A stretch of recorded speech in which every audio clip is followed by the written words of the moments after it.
కడపలో మహానాడు కార్యక్రమం పండగ వాతావరణం నెలకొంది. అయితే మనతో మాట్లాడడానికి మాధవరెడ్డి ఉన్నారు. మేడం చెప్పండి, ఈరోజు కడప జిల్లాలో జరుగుతున్నటువంటి మహానాడు కార్యక్రమం ఎలా జరుగుతుంది?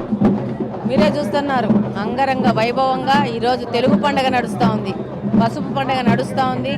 కడప జిల్లాలో నుంచి ప్రతి ఒక్క తెలుగుదేశం పార్టీ కుటుంబ సభ్యుడు ఈ కార్యక్రమంలో పాల్గొంటున్నాడు, ఉత్సాహంగా పాల్గొంటున్నాడు. రాష్ట్రం మొత్తమే కాదు, తెలుగు ప్రజలు ఎక్కడున్నా వాళ్ళందరికీ తెలిసే విధంగా ఈరోజు మహానాడు కార్యక్రమం కడప నడిగొడ్డున రాయలసీమలో నడిబొడ్డున జరుపుతూ ఉన్నాము. ఇది ఒక భవిష్యత్తుకు ఒక పునాదిలాగా చెప్పుకుంటారు అందరూ. రానున్న రోజుల్లో జరిగినటువంటి చరిత్రలో 43వ వసంతవాళ్ళు ఏవైతే జరుగుతున్నాయో చరిత్రలో మిగిలిపోయినటువంటి మహానాడుగా జరగబోతుంది. అంటే ఏంటి అసలు ఇక్కడే కడపలో పెట్టడానికి గల ప్లాన్స్ ఏంటి? ఈసారి ఉమ్మడి కడప జిల్లాలో 7 సీట్లు గెలిచి రాయలసీమలో నడిబొడ్డున్న కడప జిల్లాలో తెలుగుదేశం పార్టీ సత్తా అనేది మేము ఈ ఎన్నికల్లో నిరూపించుకున్నాము. దానికి మా నాయకులు మాకిచ్చిన రిటర్న్ గిఫ్ట్గా ఈ యొక్క మహానాడుని స్వీకరించినాము. అంతే గొప్పగా ఈరోజు మహానాడు కార్యక్రమంలో భవిష్యత్తు కార్యాచరణ పార్టీ ఎలా వెళ్తుంది అని చెప్పేసి మా యువ నాయకుడు లోకేష్ గారి ఆధ్వర్యంలో అనేక మార్పులు తెలుగుదేశం పార్టీలో తీసుకుపోతున్నారు. దానికి పునాది మా కడపలో మొదలు పడ్డం అనేది మా అందరికీ చాలా సంతోషించమైన విషయం. మహానాడులో ప్రధానంగా ఈ B4 కార్యక్రమంతో పాటు మహిళలకు పెద్దపీట వేసే అంశాలు ఏమన్నా ప్రస్తావించే ఛాన్స్ ఉంటుంది? డెఫినెట్గా మహిళలకి పెద్ద అవకాశం ఉంది.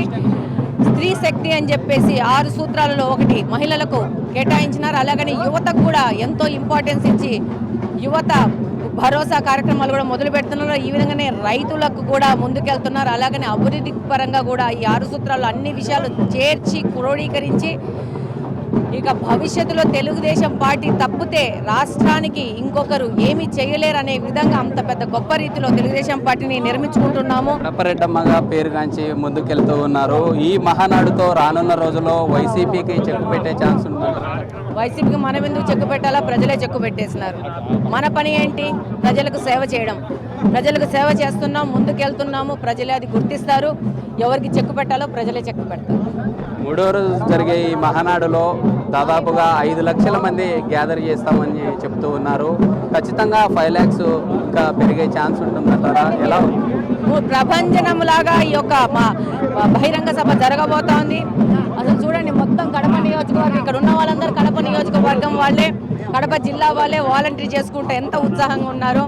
రాబో 3 రోజులు కడపలో జరుగుతున్న పసుపు పండుగ ఇదే మొత్తంగా ఇక్కడ జరుగుతున్నటువంటి ఈ మహానాడు కార్యక్రమం చాలా అంగరంగ వైభవంగా జరుగుతూ ఉంది. రానున్న రోజుల్లో ప్రజలు కూటమి ప్రభుత్వానికి బ్రహ్మరథం పట్టేలాగా అన్ని విధాలుగా ప్రజలే ఇప్పుడు జరిగినటువంటి ఎన్నికల్లో కూడా చూసాం. ఈ టీడీపీ పార్టీకే బ్రహ్మరథం పట్టారంటూ చెప్తున్నటువంటి పరిస్థితి అయితే కనిపిస్తూ ఉంది. వీడియో జర్నలిస్ట్ రాజుతో శ్రీరామ్, కడప జిల్లా నుంచి.